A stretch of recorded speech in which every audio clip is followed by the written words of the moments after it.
আসসালামু আলাইকুম। এটিএন বাংলা সংবাদে সবাইকে স্বাগত জানাচ্ছি। ফিরোজ তোহার। শুরুতেই বিআরবি কেবলস সংবাদ শিরোনাম।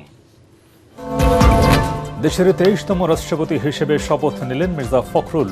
অভিভাবকের দায়িত্বে সর্বজন শ্রদ্ধেয় এই বর্ষিয়ান রাজনীতিকের উপর জনতার বিপুল প্রত্যাশা। মির্জা ফখরুলকে ভারতের রাষ্ট্রপতি দ্রৌপদী মুর্মুর অভিনন্দন। বিএনপি নেতৃবৃন্দ ও বিশিষ্টজনের শুভেচ্ছা। পোড় খাওয়া রাজনীতিক হিসেবে ইনসাফ প্রতিষ্ঠা করবেন আশাবাদী ডাক্তার শফিকুল। মন্ত্রিসভার কলেবর বৃদ্ধি। শপথ নিলেন ডক্টর মঈন খান, আন্দালিব পার্থ, সাচিং প্রোজেরি এবং রশিদুজ্জামান মিল্লাত। প্রতিমন্ত্রী হুমায়ুন কবির ও শামীম কায়সার লিঙ্কন। সাভার, আশুলিয়া ও ধামরাইয়ে তীব্র গ্যাস সংকট। থমকে আছে পোশাক শিল্প সহ কারখানার উৎপাদন। গাজীপুরে লোডশেডিংয়ে অতিষ্ঠ জনজীবন। এবং সবজি, মুরগি ও মাছ ক্রয় ক্ষমতার বাইরে চলে গেছে। অভিযোগ ক্রেতাদের। অস্বাভাবিক হারে বেড়েছে আটা, ময়দা ও চিনির দাম।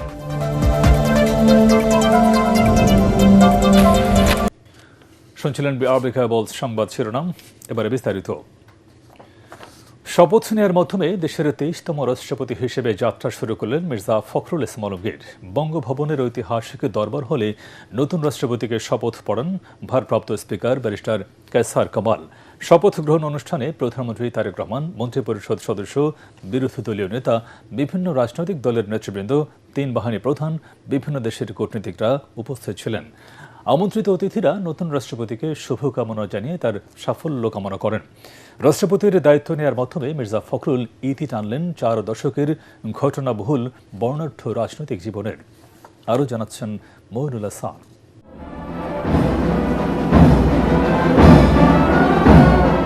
আলো ঝলমল, উৎসব মুখর বঙ্গভবন। হাজার খানেকেরও বেশি অতিথিদের উপস্থিতিতে দেশের 23তম রাষ্ট্রপতি হিসেবে শপথ নিলেন মির্জা ফখরুল ইসলাম আলমগীর।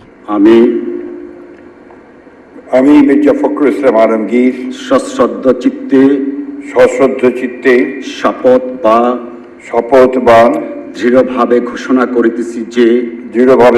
করিতেছি যে আমি আইন অনুযায়ী বাংলাদেশের রাষ্ট্রপতি পদের কর্তব্য বিশ্বস্ততার সহিত পালন করিব।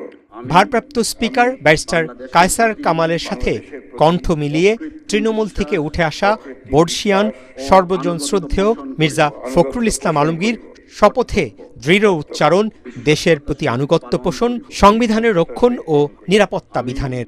আমি বাংলাদেশের প্রতি অকৃত্রিম বিশ্বাস ও আনুগত্য পোষণ করিব। আমি সংবিধানের রক্ষণ সমর্থন ও নিরাপত্তা বিধান করিব। শপথ অনুষ্ঠানে উপস্থিত ছিলেন প্রধানমন্ত্রী তারেক রহমান, মন্ত্রী পরিষদের সদস্যবৃন্দ, বিরোধী দলীয় নেতা, বিভিন্ন রাজনৈতিক দলের শীর্ষ নেতৃবৃন্দ, 3 বাহিনী প্রধান, ঢাকায় কর্মরত বিভিন্ন দেশের রাষ্ট্রদূত, মিশন প্রধানরা। দর্শক সারিতে ছিলেন সমাজের নানা ক্ষেত্রের বিশিষ্টজনরাও। আমি রশিদুজ্জামান মিল্লাত সশ্রদ্ধ চিত্তে শপথ বা দৃঢ়ভাবে ঘোষণা করিতেছি যে রাষ্ট্রপতির দায়িত্ব নেয়ার পরপরই নতুন 4 মন্ত্রী ও 2 প্রতিমন্ত্রীকে শপথ পড়ানোর মধ্য দিয়ে দেশের সর্বোচ্চ অভিভাবক হিসেবে যাত্রা শুরু করলেন মির্জা ফখরুল ইসলাম আলমগীর।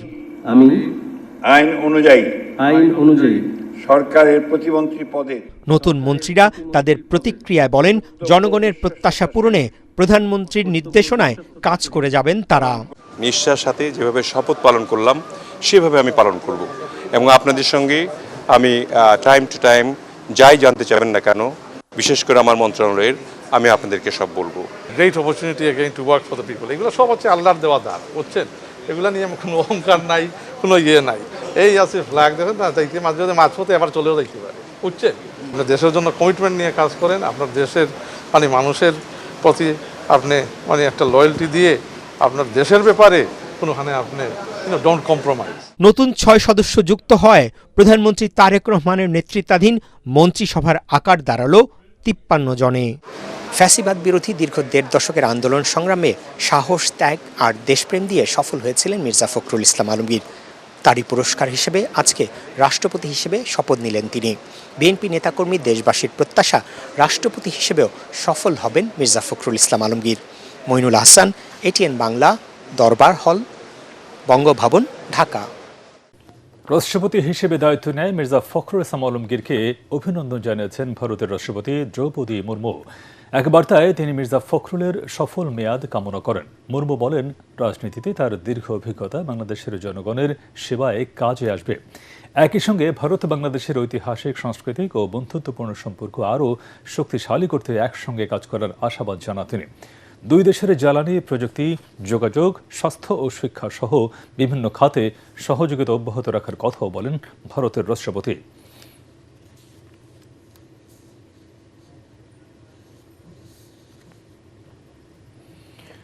নবনির্বাচিত রাষ্ট্রপতিকে অভিনন্দন জানিয়েছেন রাজনীতিবিদ ও সমাজের বিশিষ্টজনেরা। শপথ গ্রহণ শেষে প্রতিক্রিয়ায় তারা রাষ্ট্রপতির কাছে ইনসাফ, সততা ও রাজনৈতিক বিভাজনের ঊর্ধ্বে উঠে সবার অভিভাবক হিসেবে কাজ করার প্রত্যাশা ব্যক্ত করেন। বিএনপির ভারপ্রাপ্ত মহাসচিব রুহুল কবির রিজভী আহমেদ বলেন, সংকীর্ণতার ঊর্ধ্বে উঠে অভিভাবকের দায়িত্ব পালন করবেন তিনি। আর বিরোধী দলীয় নেতা ডক্টর শফিকুর রহমানের প্রত্যাশা, রাষ্ট্রপতি দেশ ও জনগণের প্রতি ইনসাফের ভিত্তিতে দায়িত্ব পালন করবেন। বিস্তারিত জানাচ্ছেন ইয়াসিন রানা।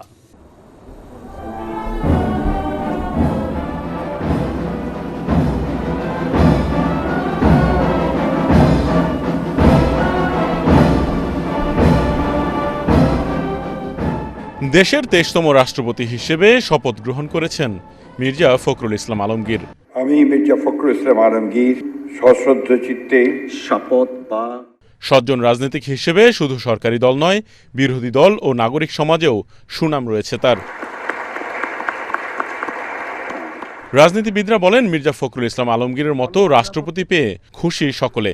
দেশের সুনাম বৃদ্ধি ও রাজনৈতিক বিভাজন দূর করার পাশাপাশি দল মতের ঊর্ধ্বে উঠে জাতিকে ঐক্যবদ্ধ করবেন রাষ্ট্রপতি, এমনটাই প্রত্যাশা সকলের। তিনি দলনিরপেক্ষভাবে সকল ধরনের পলিটিক্যাল ডিভাইড এবং অভ্যন্তরীণ সামাজিক যে ফ্র্যাকচার বা অন্যান্য যা কিছু আছে সমস্ত কিছুর ঊর্ধ্বে উঠে তিনি কাজ করবেন। আমরা আশা করব দেশ এবং জাতির প্রতি তার কাছ থেকে অন্তত কোনো ইনসাফের ব্যতিক্রম কিছু হবে না। তিনি ইনসাফের ভিত্তিতেই সবার সাথে আচরণ করবেন। এছাড়াও সমাজের বিশিষ্টজনেরাও অভিনন্দন জানান নবনির্বাচিত রাষ্ট্রপতিকে। আমরা খুবই উৎফুল্ল, খুবই খুশি যে ওনার মতো একজন পোর খাওয়া রাজনীতিবিদ আজকে রাষ্ট্রপতির আসনে বসেছেন। উনি একদিকে একজন শিক্ষক, উনি একজন স্থানীয় সরকারের নেতা, তৃণমূল পর্যায়ের সম্বন্ধে উনি জানেন। উনি একটি দুর্যোগপূর্ণ সময়ে একটি বৃহৎ রাজনৈতিক দলের নেতৃত্ব দিয়েছেন। উনি মন্ত্রী হিসেবে খুবই দায়িত্ব পালন করেছেন এবং একই সাথে ওনার যে মূল্যবোধ, সে ঐক্যবদ্ধ বাংলাদেশকে অনুপ্রাণিত করবে বলে আমি বিশ্বাস করি। মির্জা ফখরুল ইসলাম আলমগীর শ্রদ্ধার পাত্র হিসেবে সকলের প্রত্যাশা পূরণ করবেন, এমনটাই আশা ব্যক্ত করেন সবাই। ইয়াসিন রানা, এটিএন বাংলা, ঢাকা।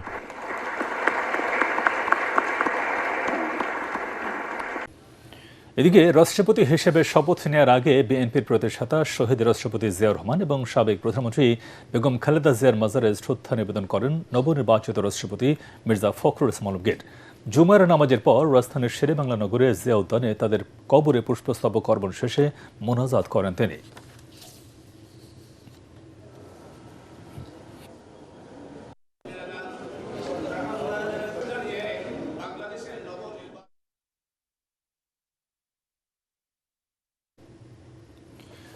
তৃণমূল থেকে উঠে আসা রাজপথের সংগ্রাম, ত্যাগ আর দেশপ্রেমের পথ পেরিয়ে রাষ্ট্রের অভিভাবকের দায়িত্ব নিলেন সর্বমহলে গ্রহণযোগ্য বর্ষিয়ান রাজনীতিবিদ মির্জা ফখরুল ইসলাম আলমগীর। বিএনপির সবচেয়ে দীর্ঘ সময়ের মহাসচিব, ফ্যাসিবাদ বিরোধী আন্দোলনে জেল জুলুম, শতাধিক মামলা, 11 বার গ্রেফতার হয়ে 3.5 বছর কারাবরণ, সাহসী অনমনীয় ভূমিকায় এই নেতা হয়ে ওঠেন জিয়া পরিবার থেকে তৃণমূলের কাছে ভরসার নাম। রাষ্ট্রপতি হিসেবেও তিনি মেধা, যোগ্যতা আর প্রজ্ঞা দিয়ে দেশকে সঠিক নেতৃত্ব দেবেন, এমন প্রত্যাশা দেশবাসীর। আরও জানাচ্ছেন মইনুল হাসান। রাষ্ট্রপতি পদে যথাযথভাবে নির্বাচিত হয়েছেন। বিপুল ভোটে দেশের 23তম রাষ্ট্রপতি নির্বাচিত হয়ে বর্ণিল সংগ্রামী রাজনৈতিক জীবনের ইতি টেনে এখন বঙ্গভবনে বর্ষিয়ান রাজনীতিবিদ মির্জা ফখরুল ইসলাম আলমগীর। ত্যাগী, পরীক্ষিত, রাজনীতিতে সজ্জন আর সর্বমহলে গ্রহণযোগ্য মির্জা ফখরুল রাষ্ট্রপতি হওয়ায় আনন্দে ভাসছে বিএনপি নেতাকর্মীরা। 1948 সালে এক সম্ভ্রান্ত মুসলিম পরিবারে জন্ম মির্জা ফখরুল ইসলাম আলমগীরের। ঢাকা কলেজ থেকে উচ্চ মাধ্যমিক পাশ করে ভর্তি হন ঢাকা বিশ্ববিদ্যালয়ে। একসময় জড়িয়ে পড়েন ছাত্র রাজনীতিতে। 1969-এর গণঅভ্যুত্থানের সময় ছিলেন ঢাকা বিশ্ববিদ্যালয়ে ছাত্র ইউনিয়নের সভাপতি। 1988 সালে ঠাকুরগাঁও পৌরসভার চেয়ারম্যান নির্বাচিত হওয়ার মধ্য দিয়ে জাতীয় রাজনীতিতে আনুষ্ঠানিক হাতেখড়ি তার। যদিও বীর মুক্তিযোদ্ধা মির্জা ফখরুল ইসলাম আলমগীর স্বাধীনতা উত্তর বিসিএস পরীক্ষায় উত্তীর্ণ হয়ে ঢাকা কলেজে শিক্ষকতা শুরু করেন। স্বৈরাচার এরশাদ বিরোধী আন্দোলনের পর বিএনপিতে যোগ দিয়ে 1992 সালে ঠাকুরগাঁও জেলা বিএনপির সভাপতি হন তিনি। এইভাবে গণতন্ত্রকে ধ্বংস করা। 2001 সালে অষ্টম জাতীয় সংসদ নির্বাচনে ঠাকুরগাঁও 1 আসন থেকে প্রথমবারের মতো সংসদ সদস্য নির্বাচিত হন মির্জা ফখরুল। পরে প্রতিমন্ত্রীর দায়িত্ব দেয়া হয় তাকে। 2009 সালে দলের পঞ্চম জাতীয় কাউন্সিলে বিএনপির সিনিয়র যুগ্ম মহাসচিব। পরে 2011 সালে তৎকালীন মহাসচিব খন্দকার দেলোয়ার হোসেন মারা যাওয়ার পর ভারপ্রাপ্ত মহাসচিবের দায়িত্ব দেয়া হয় তাকে। দলের ষষ্ঠ কাউন্সিলে মির্জা ফখরুলকে পূর্ণাঙ্গ মহাসচিব করা হয়। মূলত ভারপ্রাপ্ত মহাসচিবের দায়িত্ব নেয়ার পর থেকেই আন্দোলন সংগ্রামে বিএনপি নেতাকর্মীদের উপর রাষ্ট্রীয় নিপীড়ন, নির্যাতন, গুম খুনের বিরুদ্ধে কঠোর প্রতিবাদী ভূমিকায় দেখা যায় তাকে। এর মতো জঘন্য অন্যায় এবং জনগণের উপরে এই যে অত্যাচার নির্যাতন এটা শেষ হতে পারে। একটা পলিটিক্যাল পার্টির অফিসে তারা এইভাবে রেড করেছে। শেখ হাসিনা সরকারের একতরফা নির্বাচন, দুঃশাসনের বিরুদ্ধে সভা সমাবেশ আর হরতাল অবরোধে অনমনীয় সাহসী ভূমিকা পালন করে বেগম খালেদা জিয়া ও তারেক রহমানের পাশাপাশি নেতাকর্মীদের কাছে আস্থার প্রতীক হয়ে ওঠেন মির্জা ফখরুল। সরকার আজকে পরাজিত হয়েছে, সেই কারণেই তারা এই শান্তিপূর্ণ সমাবেশকে দেড় দশকের ফ্যাসিবাদ বিরোধী আন্দোলনে শতাধিক মামলার আসামি হয়ে 11 বার কারাবরণ করতে হয়েছে তাকে। 2018 সালে মিথ্যা অভিযোগে বেগম খালেদা জিয়া কারাবন্দী হলে তারেক রহমানের অনুপস্থিতিতে বিএনপির প্রধান সেনাপতির ভূমিকায় অবতীর্ণ হন মির্জা ফখরুল। এ সময় রাজনৈতিক জীবনের সবচেয়ে ভয়াবহ পরিস্থিতির মুখে পড়তে হয় তাকে। নেতাকর্মীদের উপর নিপীড়ন, নির্যাতন, গুমের বিরুদ্ধে প্রতিবাদের পাশাপাশি রাজপথে থেকে অনুসারীদের সাহস জুগিয়ে গেছেন তিনি। 2024-এর জুলাই গণঅভ্যুত্থানেও তারেক রহমানের নির্দেশে ছাত্র জনতার আন্দোলন সফল করতে মির্জা ফখরুলের ছিল গুরুত্বপূর্ণ ভূমিকা। দেশপ্রেম, দলের প্রতি আনুগত্য, আন্দোলন সংগ্রামের ত্যাগ, সাহসী ভূমিকা তাকে নিয়ে গেছে সাফল্যের সর্বোচ্চ চূড়ায়। মির্জা ফখরুল ইসলাম আলমগীর দলমতের ঊর্ধ্বে সবার অভিভাবক হয়ে উঠবেন, এমন প্রত্যাশা বাংলাদেশের। মইনুল আহসান, এটিএন বাংলা, ঢাকা।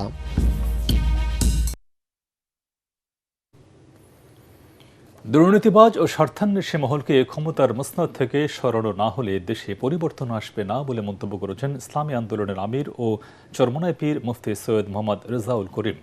রাজধানীর চীন মৈত্রী সম্মেলন কেন্দ্রে দলটির ঢাকা মহানগর উত্তরের নগর সম্মেলনে কথা বলেন তিনি। জানান, স্বাধীনতার পর সাম্য ও ন্যায় বিচার প্রতিষ্ঠায় কোনো সরকারই কাজ করেনি। এ সময় দুর্নীতি ও চাঁদাবাজদের রুখে দিতে নেতাকর্মীদের রাজপথে সংগ্রাম চালিয়ে যাওয়ার আহ্বান জানান তিনি। সম্মেলনে অবিলম্বে জুলাই সনদ বাস্তবায়নের দাবি জানান বক্তারা। যতক্ষণ পর্যন্ত দুর্নীতিবাজ এবং যারা নাকি স্বার্থান্বেষী মহল এদেরকে ক্ষমতার মসনদ থেকে সরানো না যাবে, ততক্ষণ পর্যন্ত বক্তব্য রাখবো, জীবন দেব, রক্ত দেব, দেশের পরিবর্তন আসবে না। বিএনপির দেশ পরিচালনা দেখেছি, আওয়ামী লীগের দেশ পরিচালনা দেখেছি, জাতীয় পার্টির দেখেছি, আর বারবার তাদেরকে নতুন শাড়ি পরিয়ে আবার নতুন বউ সাজিয়ে তাদের মাধ্যমে দেশ সুন্দর পাব, সুন্দর করব, এই চিন্তাটা সম্পূর্ণ অমূলক এবং অযৌক্তিক। সাভার আশুলিয়া ও ধামরাইয়ে দেখা দিয়েছে নজিরবিহীন তীব্র গ্যাস সংকট। শিল্প কারখানা থেকে শুরু করে সিএনজি স্টেশন এবং বাসাবাড়ি সবখানেই হাহাকার। চাহিদার অনুযায়ী গ্যাস না পাওয়ায় চরম বিপাকে পড়েছেন রফতানিমুখী পোশাক শিল্প সহ বিভিন্ন কারখানার মালিক, শ্রমিক এবং সাধারণ মানুষ। বাসাবাড়িতে দিনের বেশিরভাগ সময় গ্যাস না থাকায় রান্না করতে পারছে না হাজারো পরিবার। সাভার থেকে শেখ বাশারের পাঠানো রিপোর্ট জানাচ্ছেন আশিকুর রহমান। সাভারে তীব্র গ্যাস সংকটে জনজীবন বিপর্যস্ত হয়ে পড়েছে। Titas gas transmission and distribution কোম্পানির আঞ্চলিক কার্যালয় জানিয়েছে, এই অঞ্চলে গ্যাসের দৈনিক চাহিদা প্রায় 862 MCFD হলেও বিপরীতে সরবরাহ মিলছে মাত্র 105 MCFDর। বিপুল এই ঘাটতির কারণে মারাত্মকভাবে ব্যাহত হচ্ছে শিল্প উৎপাদন। গ্যাসের পর্যাপ্ত চাপ না থাকায় চালু করা যাচ্ছে না অনেক বয়লার। ফলে ডাইং থেকে কাপড় শুকানো, ফিনিশিং ও আয়রনের মতো গুরুত্বপূর্ণ ধাপগুলো প্রায় অচল হয়ে পড়েছে। এরই মধ্যে প্রীতি কম্পোজিট টেক্সটাইল, মুন্নু সিরামিক্স এবং মাস্টার ক্লাসিক ওয়্যার সহ বেশ কিছু প্রতিষ্ঠানে উৎপাদন বন্ধের উপক্রম। সময় মতো বিদেশি ক্রেতাদের কাছে পণ্য পাঠানো নিয়ে দেখা দিয়েছে শঙ্কা। গ্যাসের সমস্যা, সকালে গ্যাস থাকলে রাত্রে থাকে না। গ্যাস আসে একবারে হালকা, পাক করতে অনেক কষ্ট হয়। পুরা সাভারে গ্যাসের সমস্যা, ঠিক আছে। আমরা গ্যাসের বিলও দিই, গ্যাসও সঠিকভাবে পাই না। আমরা বিল দিচ্ছি, গ্যাস পাচ্ছি না। আমরা কি করণীয় আছে? দ্রুত এটার নিরসন করার জন্য সরকারের কাছে অনুরোধ জানাই। শিল্পের পাশাপাশি সাভারে আবাসিক এলাকাগুলোতেও চরমে উঠেছে জনভোগান্তি। দিনের অধিকাংশ সময় চুলায় গ্যাস না থাকায় রান্না করতে পারছেন না হাজারো পরিবার। এছাড়া আশুলিয়া ও ধামরাইয়েও একই অবস্থা। এদিকে গ্যাস সংকটের মারাত্মক প্রভাব পড়েছে পরিবহন খাতেও। পর্যাপ্ত চাপ না থাকায় প্রায় 20 দিন ধরে বন্ধ রয়েছে সাভারের কয়েকটি সিএনজি ফিলিং স্টেশন। এমন পরিস্থিতিতে তিতাস গ্যাস কর্তৃপক্ষের কোনো মন্তব্য পাওয়া না গেলেও সংকট নিরসনে দ্রুত পদক্ষেপের আশ্বাস দিয়েছেন স্থানীয় সংসদ সদস্য ডাক্তার দেওয়ান মোহাম্মদ সালাউদ্দিন বাবু। যেটা নিয়ে সরকার পরিকল্পনা করছে যে বিদ্যুৎ এবং গ্যাসের যে প্রেশার নেয়, সেটাও আপনি 6 মাস পরে দেখবেন যে উল্লেখযোগ্য অগ্রগতি হয়েছে।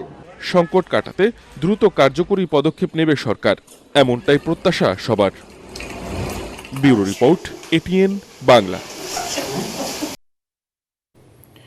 গাজীপুরে গ্যাস সংকটের পাশাপাশি শুরু হয়েছে তীব্র লোডশেডিং। প্রচণ্ড গরমে ঘণ্টার পর ঘণ্টা বিদ্যুৎ না থাকায় অতিষ্ঠ সাধারণ মানুষ। এর বড় প্রভাব পড়েছে গাজীপুরের শিল্প উৎপাদন, খামার ও শিক্ষা কার্যক্রমে। বিস্তারিত মাছারুল ইসলাম মাসুমের রিপোর্টে জানাচ্ছেন মাসুদ রানা। 1 ঘন্টা বিদ্যুৎ থাকলে পরে 1.5 ঘন্টায় গায়েব। প্রচণ্ড গরমের মধ্যে দীর্ঘস্থায়ী লোডশেডিংয়ের স্বাভাবিক জীবনযাত্রায় স্থবির হয়ে পড়েছে। গাজীপুরে 5টি উপজেলায় দৈনিক 1050 মেগাওয়াট চাহিদার বিপরীতে সরবরাহ মিলছে প্রায় 750 মেগাওয়াট। কারেন্ট লোডশেডিংয়ের জন্য আমরা খুবই অনেকভাবে সমস্যা ভোগ করতেছি। গ্যাস ও জ্বালানি সংকটে একদিকে ব্যাহত বিদ্যুৎ উৎপাদন, অন্যদিকে তীব্র গরমে বেড়েছে চাহিদা। এর সরাসরি প্রভাব পড়েছে গাজীপুরের শিল্প কারখানায়।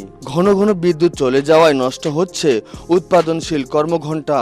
কারেন্ট না থাকলে দুপুরবেলা কাস্টমার আইসেও কারেন্টের ছাড়া খাইতেছে না, এরপরে আমার ভাত নষ্ট হয়ে যায়। বিদ্যুৎ দেখা যাচ্ছে যে কখন আসবে এটাই অনিশ্চিত, বলতে গেলে সারাদিনই থাকে না। শিল্পের পাশাপাশি কুলিং ব্যবস্থা বন্ধ থাকায় পোল্ট্রি ও ডেইরি খামারে বাড়ছে পশু পাখির মৃত্যুর ঝুঁকি। এছাড়া কারিগরি শিক্ষা প্রতিষ্ঠানে ব্যাহত হচ্ছে ল্যাব ও প্র্যাকটিক্যাল ক্লাস। পরিস্থিতি সামাল দিতে বিদ্যুৎ সঞ্চালন সক্ষমতা বাড়ানোর পাশাপাশি সাশ্রয়ী হওয়ার পরামর্শ সংশ্লিষ্টদের। বিদ্যুৎ না থাকার কারণে ছাত্রছাত্রীরা ক্লাসে বসতে পারে না, ঘন্টার পর ঘন্টা বিদ্যুৎ আমরা পাই না। এখানে কোনো লোকজন নাই, কিন্তু তারপরেও আমরা ওই বিভিন্ন সময় আমাদের সেই সুইচ অন থাকে, যার ফলে বিদ্যুতের অপচয় হয়।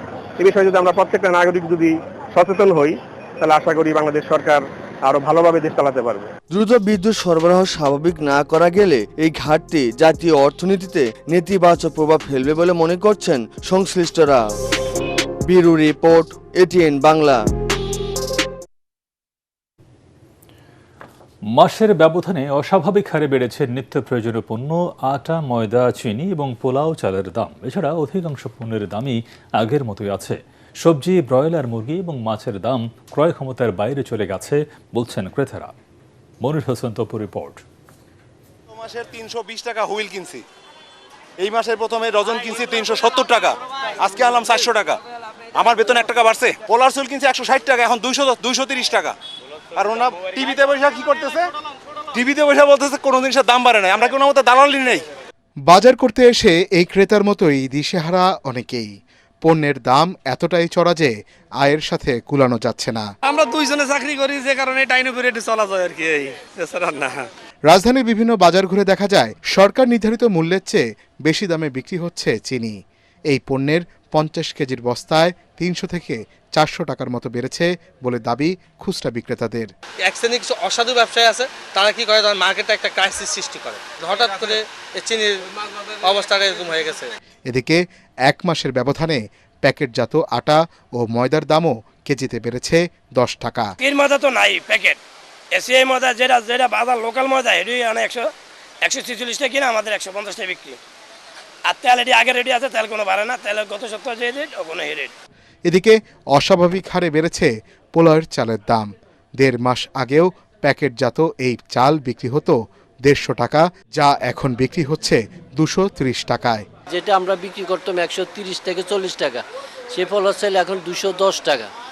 তো পোলার চালটা বাজারটা বেশি, এটা যদি সরকার যদি দেখে ক্ষতি দেয় কেন বাড়লো, এত টাকা দাম বাড়ছে, এক বস্তা চাইলে 2,500 থেকে 3,000 টাকা বাড়ছে। সবজি, মাছ, মাংস ও ডিমের দাম এখনও উচ্চ মূল্যেই আটকে আছে। ব্রয়লার বিক্রি হচ্ছে 190 টাকা কেজি, ডিমের ডজন 140 টাকা। মনির হোসেন তপু, এটিএন বাংলা, ঢাকা। ঢাকা মেডিকেলে এসে মরদেহ ফেলে পালিয়ে যায় অজ্ঞাত ব্যক্তিরা। নাম পরিচয়হীন লাশ মেডিকেল মর্গে পড়ে থাকে 8 দিন। পুলিশ অনুসন্ধানে নামার পর বেরিয়ে আসে নিহত ব্যক্তি নারায়ণগঞ্জের সিদ্ধিরগঞ্জের গৃহকর্মী মিম। এই ঘটনায় গৃহকর্তা সহ 3 জনকে গ্রেফতার করেছে শাহবাগ থানা পুলিশ। পরিবারের দাবি, পাশবিক নির্যাতনের পর হত্যা করা হয় 15 বছরের কিশোরীকে। বিস্তারিত জানাচ্ছেন JM তসলিম। গত 12 আগস্ট সিসি ফুটেজে দেখা যায় সকাল 11টার দিকে ঢাকা মেডিকেল কলেজের সামনে সিএনজি থেকে একজনের মরদেহ ট্রলিতে ওঠানোর পর দ্রুত ঘটনাস্থল ত্যাগ করে একটি সিএনজি। ঘটনাটি চাঞ্চল্য সৃষ্টি করলে মৃতদেহের পরিচয়ের সন্ধানে নামে শাহবাগ থানা পুলিশ। 8 দিন পর পুলিশের অনুসন্ধানে বেরিয়ে আসে চাঞ্চল্যকর তথ্য। মৃতদেহটি নারায়ণগঞ্জের সিদ্ধিরগঞ্জ থেকে আসা মিম নামের এক কিশোরীর, কিন্তু তখনও কিশোরীটির মৃত্যুর খবর অজানা ছিল তার পরিবারের কাছে। আমার বোনকে মারা হয়েছে 12 তারিখে মারা হয়েছে, আমাদেরকে 13 তারিখে বলা হয়েছে। 13 তারিখে বলার পরে বলতেছে যে আপনার মেয়ে তো আমাদের বাসায় থেকে 25,000 টাকা নিয়ে পালিয়ে গেছে এক ছেলের সাথে। স্থানীয় এক ব্যক্তির কাছ থেকে মৃত্যুর খবর জানার পর সিদ্ধিরগঞ্জ থানায় হত্যা মামলা দায়ের করতে গেলে ভোগান্তির শিকার হয় পরিবারটি। 1 বছর আগে অভাবের তাড়নায় মিমকে ফয়সালের বাসায় কাজে পাঠায় মিমের মা। পরে বারবার যোগাযোগের চেষ্টা করেও মেয়ের খোঁজ পাননি তারা। মেয়েটা জিজ্ঞাসা করছি, আম্মু ওরা কে তোমাকে মারে? আম্মু মারে আমাকে, এসে নিয়ে যাও। এটা হত্যা, এটা পরিকল্পনাভাবে হত্যা। এটা আপনারা সুষ্ঠু তদন্ত করবেন, আইনের মাধ্যমে সুষ্ঠু তদন্ত করে সুষ্ঠু বিচার চাই আমরা। পরিবারের অভিযোগ, পাশবিক নির্যাতন করে হত্যা করা হয় মিমকে।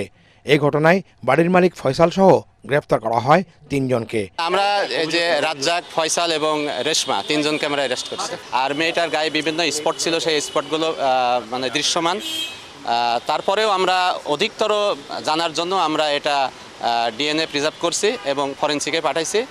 তার বাকল সোয়াব নিয়েছে, সোয়াবের রিপোর্ট আসলে আমরা বলতে পারবো বিস্তারিত সে আরও অন্য কিছু ঘটছে কিনা। এই ঘটনায় দোষীদের সর্বোচ্চ সাজা নিশ্চিতের দাবি করেছে মিমের পরিবার।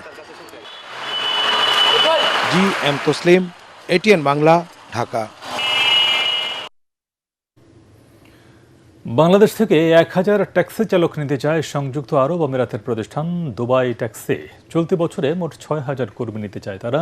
বাংলাদেশ থেকে কর্মী প্রেরণের দায়িত্বে থাকা আল আনাস ওভারসিজের ব্যবস্থাপনা পরিচালক জানান, বিদেশে দক্ষ কর্মী পাঠানোর লক্ষ্যে কাজ করছে প্রতিষ্ঠানটি। আর প্রবাসী কল্যাণ প্রতিমন্ত্রী জানান, প্রধানমন্ত্রীর মধ্যপ্রাচ্য সফরে এই সংকট কেটে যাবে। তরিক ইসলামের রিপোর্ট। তারেক রহমানের নেতৃত্বে সরকার গঠনের পর গত মে মাসে বাংলাদেশ থেকে 6000 ড্রাইভার নেয়ার কথা জানায় সংযুক্ত আরব আমিরাতের দুবাই ট্যাক্সি কোম্পানি। তারই ধারাবাহিকতায় এবার 1000 ড্রাইভার নিতে চায় দুবাই ট্যাক্সি। দুবাই ট্যাক্সির চাহিদা মতো এরই মধ্যে প্রায় 2000 দক্ষ ড্রাইভার পাঠানোর কথা জানায় বাংলাদেশ থেকে কর্মী পাঠানোর দায়িত্বে থাকা রিক্রুটিং এজেন্সি আল আনাস ওভারসিজ। স্বল্প সময় ও কম খরচে ভিসা পাওয়ায় খুশি দুবাই ট্যাক্সিতে নিয়োগ পাওয়া কর্মীরা।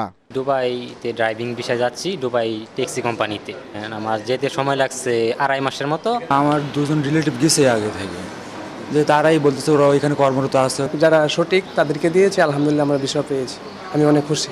প্রতিষ্ঠানটির ব্যবস্থাপনা পরিচালক জানান, দুবাই ভিসা বন্ধ এমন অপপ্রচারে বাধাগ্রস্ত হচ্ছে দেশটিতে চাহিদা মতো কর্মী পাঠানো। 6000-এর ভেতরে আমরা মোটামুটি 2500-3000 চলে গেছে অলরেডি, এখনো যাচ্ছে।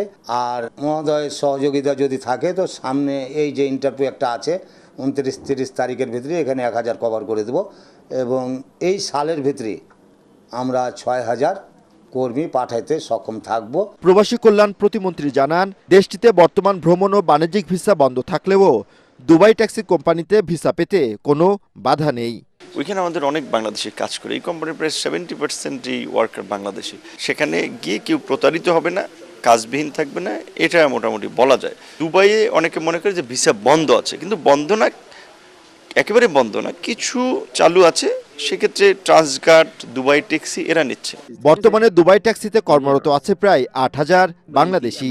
আগামী 29 ও 30 আগস্ট ঢাকার বাংলাদেশ কোরিয়া কারিগরি প্রশিক্ষণ কেন্দ্রে কোম্পানির প্রতিনিধির মাধ্যমে সরাসরি সাক্ষাৎকার ও বাছাই প্রক্রিয়া অনুষ্ঠিত হবে।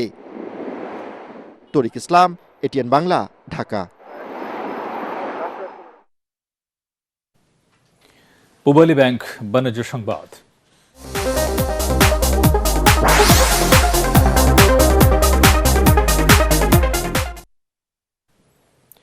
কেরানীগঞ্জে 100 বিঘা জমির উপর নির্মাণাধীন গ্রিন গার্ডেন রিসোর্ট প্রকল্প উপলক্ষে 3 দিনব্যাপী আবাসন উৎসবের আয়োজন করেছে লেক ভ্যালি ফ্লাওয়ার সিটি।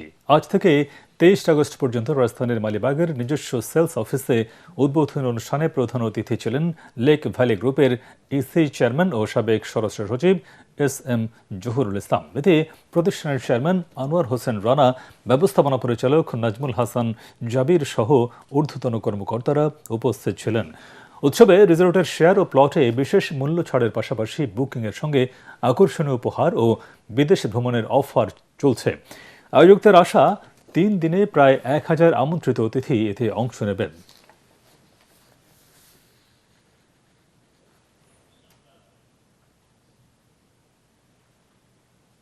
নবম জাতীয় পে স্কেলের গেজেট আগামী 31 আগস্টের মধ্যে প্রকাশের দাবি জানিয়েছে বাংলাদেশ সরকারি কর্মচারী দাবি আদায় ঐক্য পরিষদ। নির্ধারিত সময়ের মধ্যে গেজেট প্রকাশ না হলে 1 সেপ্টেম্বর থেকে ধারাবাহিক কর্মসূচি পালনের ঘোষণা দিয়েছে সংগঠনটির সভাপতি এ হান্নান। জাতীয় প্রেস ক্লাবে এক সংবাদ সম্মেলনে সংগঠনের নেতারা এসব কর্মসূচির ঘোষণা করেন। প্রধানমন্ত্রী বরাবর স্মারকলিপি দেওয়া ছাড়াও 2 অক্টোবর দেশের সরকারি কর্মচারীদের ঢাকার কেন্দ্রীয় শহীদ মিনারে সমবেত হওয়ার আহ্বান জানিয়েছে সংগঠনটি।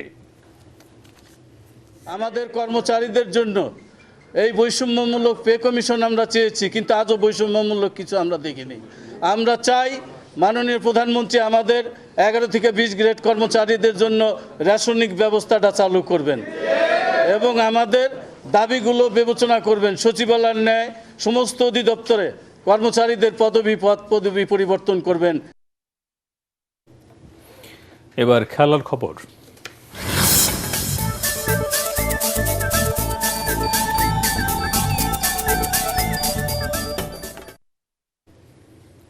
ডারউইনে ইতিহাস গড়ার পর এবার অস্ট্রেলিয়াকে হোয়াইট ওয়াশের স্বপ্ন। ম্যাকাইয়ে কাল সকাল 6টায় শেষ টেস্টে মাঠে নামছে বাংলাদেশ। অধিনায়ক শান্তর সাফ কথা, ফলাফলের চাপ না নিয়ে 5 দিনই ভালো খেলতে চান তারা। অন্যদিকে সতর্ক অজি দলপতি কামিন্স, যে কোনো মূল্যে ঘুরে দাঁড়াতে চান তিনি। বিস্তারিত জানাচ্ছেন রেহান রাসেল। ডারউইনে 9 উইকেটের অবিস্মরণীয় জয় দেশের ক্রিকেটের ইতিহাসে এক অনন্য মাইলফলক। তবে এখন তা অতীত। প্রত্যাশার চাপ আর সেই জয়ের স্রোতে ভেসে না গিয়ে টাইগারদের চোখ এখন ম্যাকাইয়ের দ্বিতীয় টেস্টে। ঘাসের উইকেট আর ম্যাকাইয়ের বাতাস জানান দিচ্ছে পেসারদের বাড়তি সুবিধার কথা। তবে কোনো কিছুই ভাবাচ্ছে না বাংলাদেশ অধিনায়ক নাজমুল হোসেন শান্তকে। তার প্রত্যাশা টেস্টের 5 দিনই ভালো খেলা। আমাদের যে 5টা পেস বোলার স্কোয়াড আছে সবাই রেডি আছে। পজিটিভ দিক হলো যে 2টা স্পিনার আছে যে কোনো কন্ডিশনে ভালো বল করে। সো আমার মনে হয় যে যেহেতু আরও একটু সময় আছে, সকালে এসে আরেকবার উইকেটটা দেখে টিমের জন্য যে ডিসিশনটা নিলে ভালো হবে ওইটাই আমরা নিব ইনশাআল্লাহ। অন্যদিকে সিরিজে ঘুরে দাঁড়িয়ে হোয়াইট ওয়াশ এড়াতে আহত বাঘের মতো মুখিয়ে আছে অস্ট্রেলিয়া। প্রথম টেস্টে বাংলাদেশের কাছে পাত্তা না পাওয়া ওজি শিবিরে চলছে পারফরম্যান্সের ময়না তদন্ত। ওজি অধিনায়কের কণ্ঠে ফুটে উঠেছে ঘুরে দাঁড়ানোর তীব্র তাড়না। আমরা খুব দ্রুত ঘুরে দাঁড়াতে অভ্যস্ত। আমাদের ব্যাটিং লাইন আপকে আরো লম্বা সময় উইকেটে টিকে থাকার পথ খুঁজতে হবে। আমরা নিজেদের সেরা ফর্মে ছিলাম না, তবে ম্যাকায়ে আমাদের লেভেল আরো এক ধাপ উপরে তুলতে হবে। ইনজুরির সংখ্যা কাটিয়ে টাইগার স্কোয়াডে ফিরেছে স্বস্তি।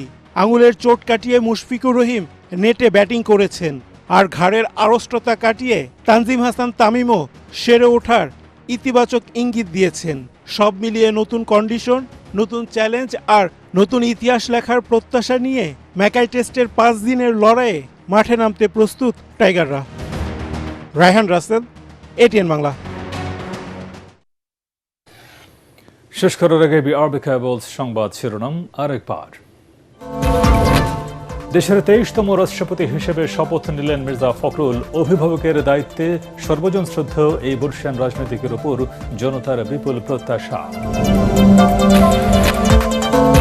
মির্জা ফখরুলকে ভারতের রাষ্ট্রপতি দ্রৌপদী মুর্মুর অভিনন্দন। বিএনপি নেতৃবৃন্দ ও বিশিষ্টজনের শুভেচ্ছা। পোড় খাওয়া রাজনীতিক হিসেবে ইনসাফ প্রতিষ্ঠা করবেন আশাবাদী ডক্টর শফিকুর। মন্ত্রিসভার কলেবর বৃদ্ধি, শপথ নিলেন ডক্টর মঈন খান, আন্দালি পার্থ, সাচিন প্রোজেরি এবং রশিদুজ্জামান মিল্লাদ। প্রতিমন্ত্রী হুমায়ুন কবির ও শামীম কায়সার লিঙ্কন। সাভার, আশুলিয়া ও ধামরাইয়ে তীব্র গ্যাস সংকট, থমকে আছে পোশাক শিল্প সহ কারখানার উৎপাদন। গাজীপুরে লোডশেডিংয়ে অতিষ্ঠ জনজীবন। এবং সবজি, মুরগি ও মাছ ক্রয় ক্ষমতার বাইরে চলে গেছে। অভিযোগ ক্রেতাদের। অস্বাভাবিক হারে বেড়েছে আটা, ময়দা ও চিনির দাম।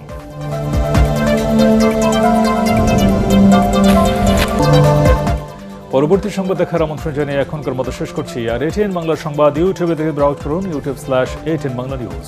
ধন্যবাদ সবাইকে।